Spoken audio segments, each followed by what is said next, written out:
శిలువ కార్యాన్ని జ్ఞాపకం చేసుకోవాల్సిన గుడ్ ఫ్రైడే రోజు మాత్రమేనా? శిలువను గురించిన పాట పాడాల్సింది గుడ్ ఫ్రైడే రోజున మాత్రమేనా? పునరుత్థానాన్ని జ్ఞాపకం చేసుకోవాల్సింది ఈస్టర్ రోజున మాత్రమేనా? క్రీస్తు జననాన్ని జ్ఞాపకం చేసుకోవాల్సింది క్రిస్మస్ రోజున మాత్రమేనా? ఏంటి రోజులకు పరిమితం చేసామేంటి? రక్షణ కార్యాన్ని, రక్షణ సిద్ధాంతమును కొన్ని ప్రత్యేకమైన దినాలు పెట్టుకుని ఆ దినాలకు మనం ఎందుకు పరిమితం చేస్తున్నాము? భక్తి ఎందుకు పరిమితం అయిపోతుంది? అది తప్పంటుంది బైబిల్ గ్రంథం. యేసుప్రభు యొక్క జననమైన, మరణమైన, పునరుత్థానమైన మనం ప్రతిరోజు జ్ఞాపకం ఉంచుకోవాలి.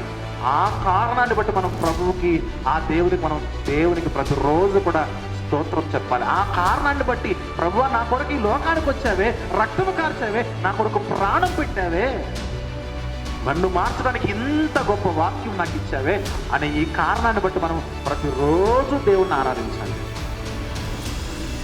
ప్రతి దినము దేవుణ్ణి ఆరాధించాలి.